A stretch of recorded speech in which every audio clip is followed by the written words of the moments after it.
and welcome to G&G's Kitchen. I'm G&G Townsend, and today's episode is going to be otherwise specified. It seems like it's a big question every time we're cooking and see if we can do some substitution. Well, there is some substitution that we can do, but today I'm going to talk about the substitution that we cannot do, or more specifically, actually kind of explain to you how in a recipe some ingredients all kind of need to fit together. So as you all know, when you get a recipe, we need to read it twice. I know it's kind of boring.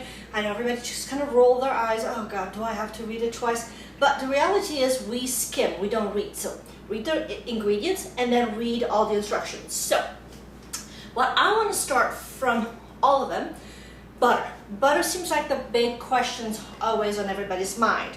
So butter is always unsalted. Always unsalted. Never use salted butter unless it is specified. So every recipe, when it's written butter, just go right away, buy the unsalted butter, use it. The difference is because salted butter, as the word itself say, has salt in it. So if you go to bake and you put salt in it, it's not going to take them out perfect. So just make sure that it's unsalted. It's easier to add salt to a recipe then pull it out, because trust me, I have thrown food in the garbage because guess what? I used the wrong salt or too much salt, or actually once I even made the mistake of using sugar instead of salt, so that's a different story for another day. So butter always unsalted, okay? So when it comes to eggs, when you're baking and when you're cooking anytime, always make sure that your eggs are at room temperature. There is a difference on the whipping of the egg. So if you're using egg yolks and you mix it with sugar, or you mix it with melted butter or with butter, it will not fluff up for you, because the cold egg will lower the temperature and will not give them the rise that it needs as if it was a room temperature. Also, with the eggs also, eggs are always large, not extra large, not small, not medium. Always large. If you do happen to have extra large eggs on hand, and obviously you don't want to go to the store just to buy an egg, if the recipe asks for 3 eggs, 3 large eggs, just use 2, okay? So always the eggs room temperature, and always large. Milk is another thing to it. When it asks for milk, it's always whole milk. There is a difference between whole milk, non-fat, low-fat, and whatever else milk is out there. So always use regular milk. It has a perfect amount of fat content, which is required for the recipe that you're doing.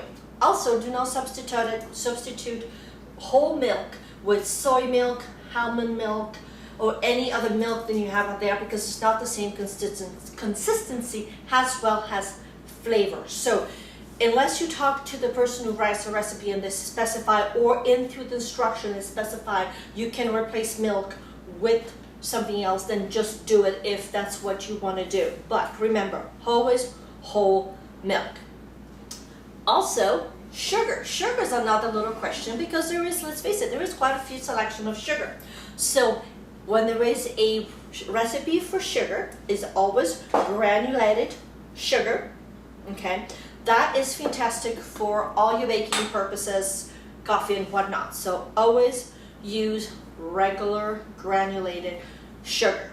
And the mix of regular sugar with the eggs and the butter and the milk, it makes the perfect pound cake too. Just in case you were wondering. But always that. There is 2 other sugars and sometimes are required. One is powdered sugar, which you just put on top of food. Or if you make a chantilly, which is fabulous because it brings up the egg white, the whipped cream, what I'm talking about. But also you can use it to sometimes put a little bit onto the meringue if you do that. So, but that's a side note. But powdered sugar goes on top of it, and then there is baker sugar, and that is specified. Baker sugar is regular sugar, which has been refined and is finer granulated.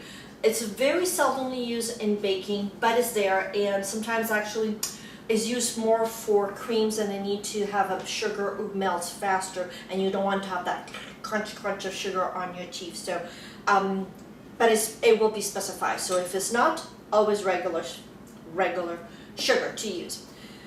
One other thing too, then I want to give you as a tip today too, when you're cooking, when you're baking and you're baking cookies, you put it on a cookie sheet, or you bake little muffins, the same thing as a little muffin pan. So never reuse the same pan twice. What you need to do is have two, like same thing with the cookie sheets. Have one in the oven, pulls out, then you put the other one in. Because what happens is when you have those beautiful chocolate chip cookie with those big morsels of chocolate, and you put those on top of a hot baking sheet, or here muffins on a hot muffin tin, what happens is the cooking process already start, but also because it's the outside, melting occur. So your cooking instead, or cookies or cupcakes or whatever you do, if they are on a hot tin and then put in the oven, they will not rise as much. But if they're on a cold tin and then you put it on the hot oven, what it will do, poof, they will be pretty, they will stay nice, and they will not flat out. One other thing I want to, it's also a lot of times said but not really specified, and I want to make sure that you understand this. Every time that you take something out of the oven to cool down, make sure that you could put it on a rack, this little rack. So they say cool on rack. Well, what they mean is take the cookie sheet or the muffin pan, put it on a cooling rack. As you can see, the reason why they're asking you that, see those little pegs? Those little pegs, once put on the table as such, and I hope you can see me, because I'm on the other side, so I'm terribly sorry about this. I don't have someone to help me today, so this away so you can see that. So you put the cookie sheet or the tin right over it. Air circulates it around it, which means it will actually cool evenly all over the place. So it will cool underneath it, and then once you have it, then you transport and then change it. Always let them cool off onto the cookie sheet until it's completely done. So I hope this was a little bit helpful today.